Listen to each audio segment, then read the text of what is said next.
Olá pessoal, sejam muito bem-vindos ao quarto módulo do nosso curso, módulo que nós vamos falar sobre PLC Data Types ou variáveis, tipos de variáveis. Então durante o nosso curso, nós já utilizamos aí diversas variáveis, né? Variáveis booleanas, inteiras, reais, e neste módulo nós vamos entender o que são essas variáveis, como que elas são alocadas na memória, qual que é o tipo de dado, endereçamento, entre outros aspectos. Então, para a gente começar, vamos começar entendendo aqui os primórdios aqui, a nível de bit, né? Então, quando nós vamos analisar um dado, é interessante analisar como que ele é composto ou como que o TIA Portal lida com isso, né? E nisso nós estamos falando de bits, né? Então, bits aí é a menor parte que nós temos quando a gente está falando de dados. Então, aqui analisando um único bit, né? A gente está falando do sistema binário aqui.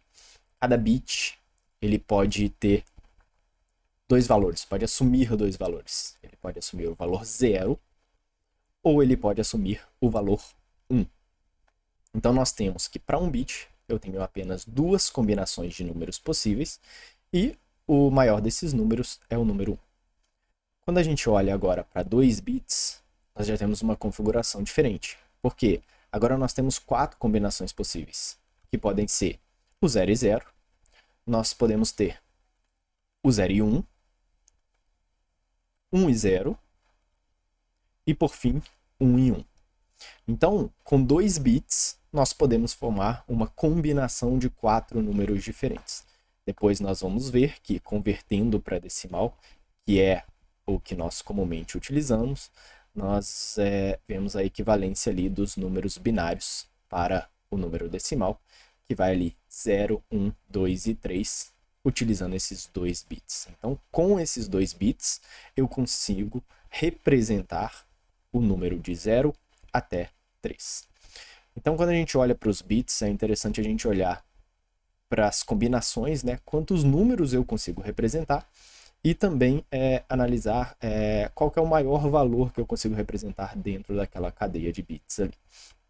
Então, analisando combinações, nós temos que o número máximo de combinações que nós temos é 2, porque nós estamos falando de um número binário, ou seja, cada bit pode assumir dois valores apenas, 0 e 1, elevado ao número de bits que eu tenho disponível. E o maior desses números, vai ser então o 2 elevado ao número de bits, ou seja, o número máximo de combinações menos 1, porque eu tenho 0 lá no início.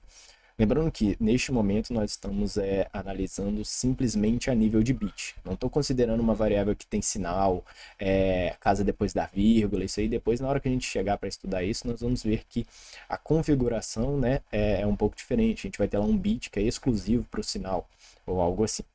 Então, analisando isso para os dois exemplos que nós temos que, para um único bit, então, nós temos duas combinações, e o maior número é 1, 0 e 1. Para 2 bits, nós temos que o número máximo de combinações, então é 2 elevado ao quadrado, porque eu tenho 2 bits, 4 combinações, e o maior desses números é o número 3, ou seja, eu tenho 0, 1, 2 e 3.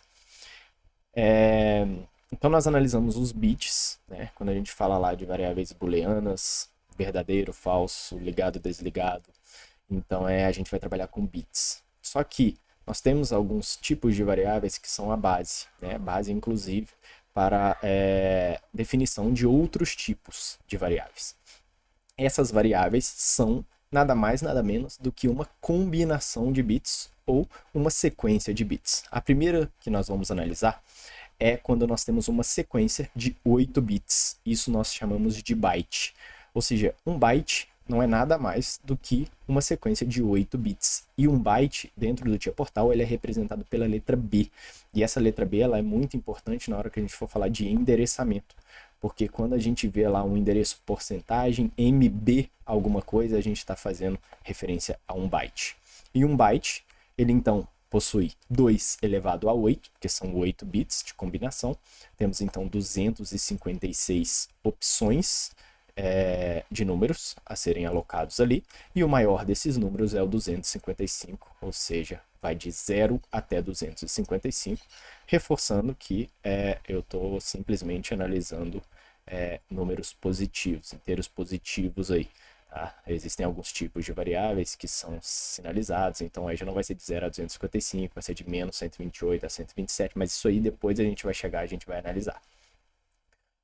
Outro que nós temos é quando eu tenho 2 bytes ou 16 bits. Isso nós chamamos de word, representado pela letra W no TIA Portal.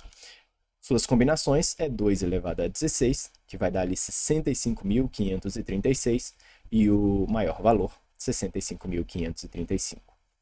Quando nós temos duas words, ou 4 bytes, ou 32 bits, eu tenho então uma double word, representado pela letra D no TIA Portal. Que também nós podemos analisar as combinações, então vai ser 2 elevado a 32, esse número gigantesco aí, e o maior número é aquele número gigantesco menos 1. Além disso, tem mais uma que eu não coloquei aqui, que é o que nós chamamos de quad word, né? Uma quad word é a combinação de duas double words, 4 words, por isso que vem o nome de quad word. São 8 bytes e são 64 bits. Essa variável, no TIA Portal, ela é representada pela letra L. Então, nós vamos ver diversos exemplos. Nós temos, então, pegando como exemplo uma variável do tipo inteiro, inicialmente, né? Uma variável do tipo inteiro, ela é uma word, ela ocupa 16 bits, pegando o inteiro sinalizado. Nós temos variações do tipo inteiro que tem a ver com alocação. E por que eu faria isso? Às vezes eu quero representar uma variável de 0 a 100. Uma variável de 0 a 100 não tem por que eu ocupar 16 bits para poder representá-la. Eu posso ocupar apenas 8. Então eu posso declarar uma variável lá, que nós vamos chamar de sint, ou shortint, que é uma variável de 8 bits, e que vai conseguir representar um valor lá de 0 até 255. Então ou se for simplesmente shortint, né, menos 128 até 127, tem também o sem sinal, né, que aí vai ser usint, que aí essa sim vai representar de 0 a 255. Então eu posso definir o tipo de variável de acordo com o valor que eu preciso alocar. Além disso, eu tenho também a dint, ou seja, uma double inteiro, é uma variável que tem a configuração de uma variável inteira, só que ela ocupa 32 bits, né? E tenho também a lint, ou seja, uma long int, que neste caso vai ter a mesma configuração, só que ela vai ocupar 64 bits. Por consequência, eu vou conseguir representar um número muito, muito, muito maior. Então, esse foi o primeiro overview que nós fizemos, entender sobre a questão aí dos bits, bytes, word, que isso aí vai ser muito importante para nós, principalmente na hora que a gente for falar de endereçamento. Na próxima aula, então, nós vamos ver já sobre a questão de áreas de memória, como que os dados são alocados lá na memória do TIA Portal, e nós vamos entender também como que é formado um endereço de uma variável, de forma que, só olhando para o endereço, a gente já sabe exatamente ali quantos bits uma variável ocupa e onde que ela está alocada. Então tá, até a próxima aula.